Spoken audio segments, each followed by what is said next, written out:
Nakahanda na rin ang Department of Public Works and Highways sa anumang pinsalang maaring idulot ng Bagyong Pablo sa mga infrastruktura. Ito'y habang nakaantabay naman ang Philippine Coast Guard sa paglulunsad ng Operasyong Panaklolo sa mga posibleng maging biktima ng trahedya. Si Noel Perfecto nag-uulat.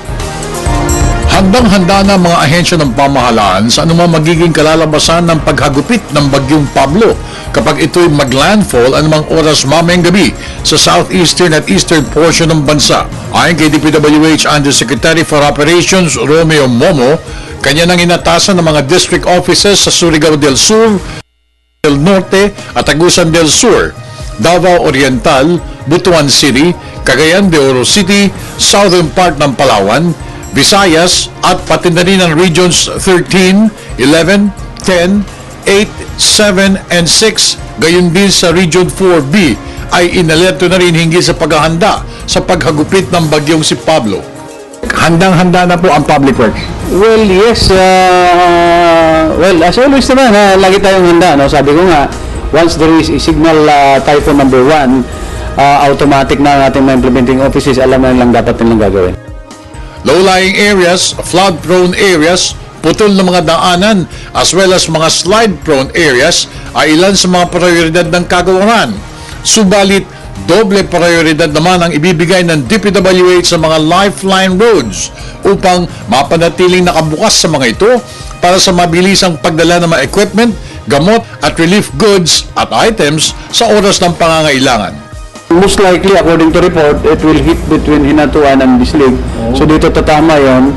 Of course, tatama hanggang siguro tatamaan ng Cagayan de Oro, Pakyat Ito Palawan, ano? Yes, sir. But because of the wide area that will be affected, I think it's more than 500 kilometers, no? Yung area na yan.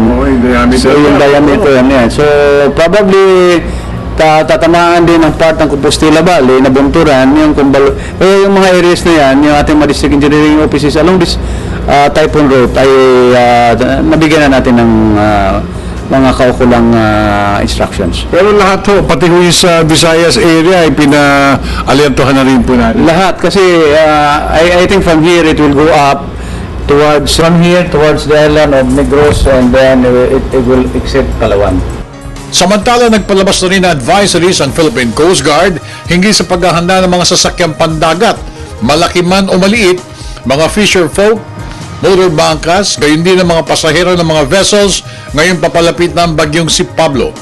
Agad na inatasan ni Rear Admiral Louis Tuazon, OIC ng Philippine Coast Guard, ang lahat ng Coast Guard units na tumulong sa mga rescue na gagamitin sakaling kailanganin ng mga ito. Mariin ring iniutos ng pamunuan ng Coast Guard na ipagbawal ang paglayag ng lahat ng klase ng sasakyang pandagat sa mga lugar o rehiyon na nasasakupan ng mga pag-asa typhoon signals. Kaninang umaga, nung officially pumasok yung bagyo dito sa Pilipinas, hindi na rin po pinayagan na maglayag yung mga barko ng kahit anong size.